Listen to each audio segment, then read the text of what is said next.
Hello, I'm Mario Toneguzzi, Senior News Editor with Retail Insider.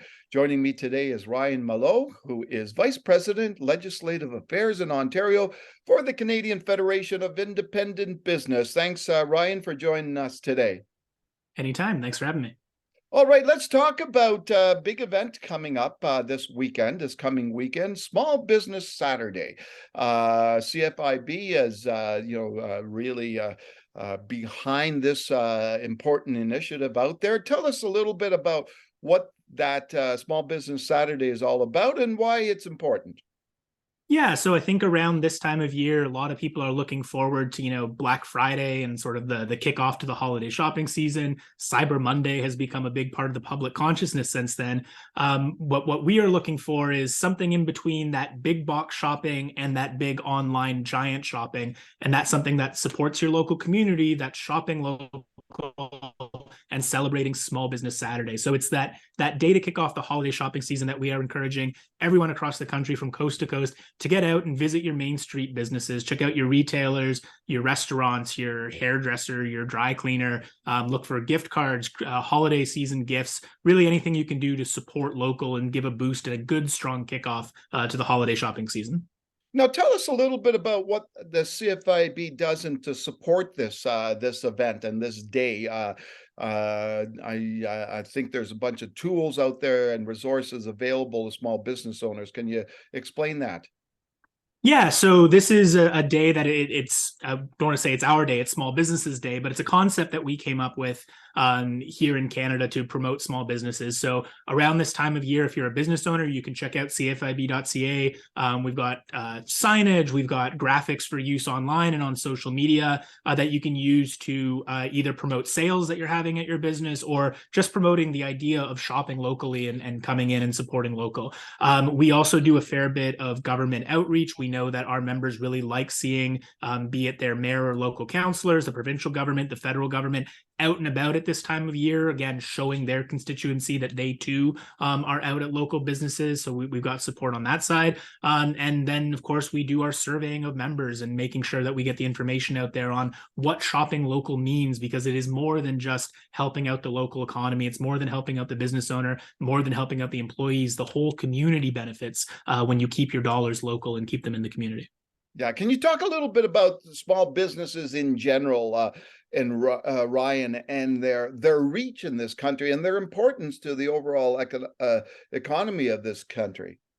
Yeah, so small businesses are incredibly important in the country. There are just over 1 million of them from coast to coast, and they are a major private sector employer. I mean, over 2/3 of the private sector employed by small businesses alone. When you add medium in there, I think you get close to 95, 96% of the private sector as well. So incredibly important economic contributor. And of course, over the last couple of years, disproportionately impacted. I mean, again, everyone loves a Black Friday sale at Walmart.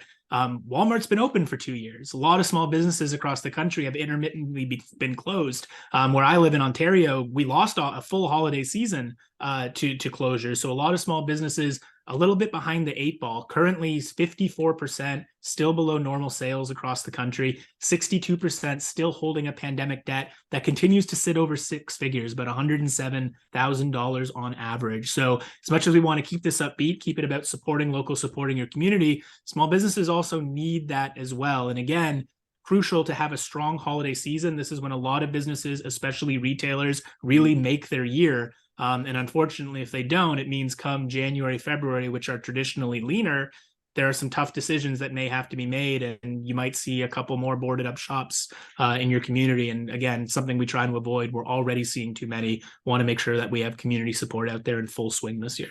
Yeah.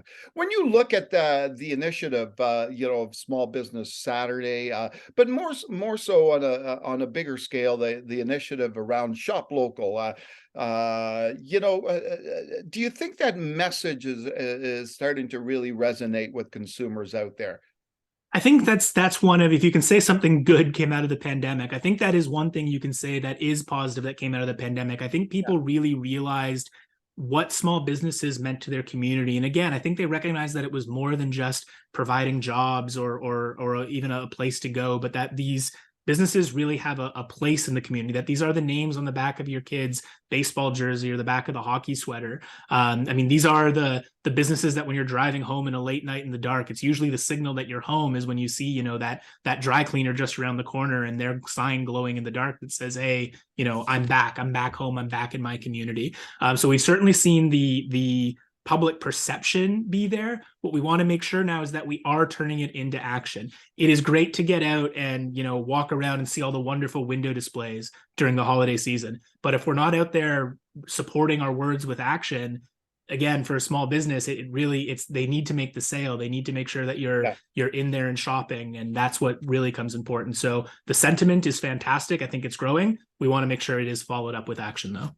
And I guess one of the attractions too is to supporting this is the fact that you're not supporting a faceless and entity, right? Out there that you know, like as you mentioned, you know, some of the bigger retailers.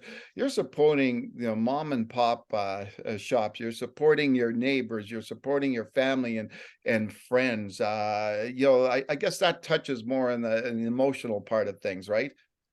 Very much so. I mean, these really are the people from your community. They are your neighbors. They are your friends. And small retailers in particular, I mean, they don't have the floor space of a Costco, which is like a small town at this point.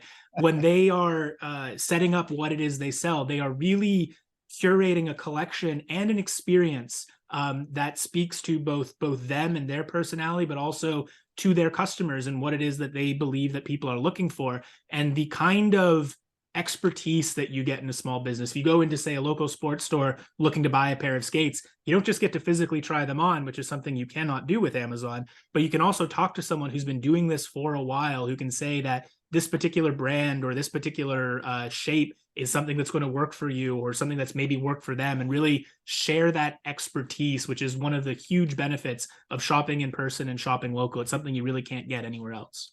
I want to come back, Ryan, to what you talked about in terms of normal sales. What was that percentage again? 54?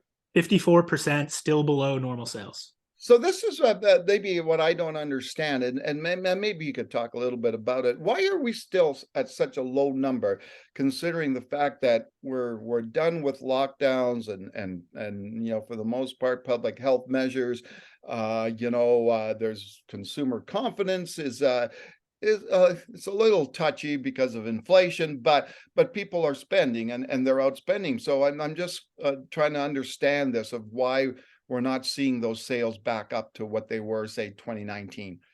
I think a big part of it is during the pandemic, we saw some habit shift. I mean, I remember reading an Amazon report from May 2020 saying that they were doing Black Friday, Cyber Monday numbers in May. Yeah. And as much as we knew that when things were open again, we would see some of that shift back, some of it has stayed there. And that's always been a conversation about retail. You know, how long does bricks and mortar really have? Is everyone not going to move online? And again, there is tremendous value in having a bricks and mortar store. And it's not just the economic value. It's not just the employment value. There is consumer value in being able to go in somewhere and get your hands on a product, being able to try on some clothing, being able to feel the weight of something. There is also return value if you have to go there, and being able to do something in person rather than shipping it back across the country or across the continent on the Amazon side, and the impact that sort of thing has.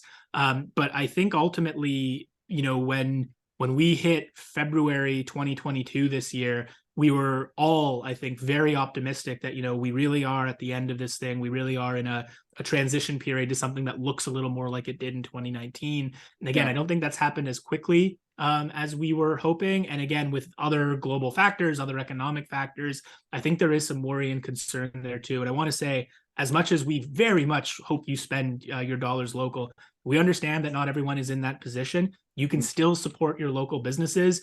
I can tell you that marketing budgets for small businesses are virtually non-existent right now. The best marketing they can get is from their customers. You've got a favorite spot, you've got a favorite store, a favorite cafe. Tell your friends, tell your family, tell your coworkers about that spot. Encourage them to go to. There's no better advertising than word of mouth right now for a small business. Yeah, and when you look at the challenges, the current challenges out there for small business, what would you say the major one is right now, besides obviously getting people in the door? So I think it's just sort of the cost of everything. I mean, the same way that we feel it when we're at the grocery store or at the pump, small businesses are feeling it too. They're feeling it bleed throughout the supply chain. There's been a number of supply chain disruptions this year, and that's made things a little bit of a challenge. But they too feel the price of gas and heating going up. They too feel the pressure of a labor shortage that is also driving wage competition up. And again, these are all things they have to do, but it also increased the costs on their side. Small businesses are very sensitive to trying not to pass too much of that on to customers, because again, most shoppers, if something is too expensive, will look somewhere else. But the reality is that the economy right now is sort of forcing them to go down that road. And again, it's really hard to compete at that level with the Amazons, with the Walmarts, with the Costcos that have that level of purchasing power. Again, I think there's a lot more value small businesses provide, but you have to look a little bit just beyond the price tag as well. And Ryan, one last thing, just in terms of the CFIB's advocacy role out there, what are some of the key things you're still looking for from the government to support small businesses in this country? So first and foremost, I think we want to see governments continue to take a do no harm approach. We all want to move past it. You can't ignore the fact that the last 2 years have happened. They have had a significant impact. We don't want to see additional taxes, additional fee increases, additional cost increases levied on small businesses right now. They need to be allowed a little bit of space to breathe, but that opportunity to get back into the swing of things, to bring that revenue number back in, and to be allowed to make a profit. At the same time, we also want to see continued government supports around things like training, getting the immigration system going again. Labor remains a huge, huge challenge across the board. That's for small retailers, small restaurants, small manufacturers, IT, accounting, any sector you can think of is facing a labor challenge right now. So that's the other main area, again, focusing on what small businesses do, how we can deliver some training support to get employees where they need to be, as well as just getting more people in various spaces across the country, I think would be a huge help. All right, super. Thanks, Ryan, for joining us today.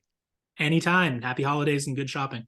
All right, super. That was Ryan Mallough, who is Vice President of Legislative Affairs in Ontario for the Canadian Federation of Independent Business. I'm Mario Toneguzzi, Senior News Editor with the Retail Insider. Thanks for joining us today.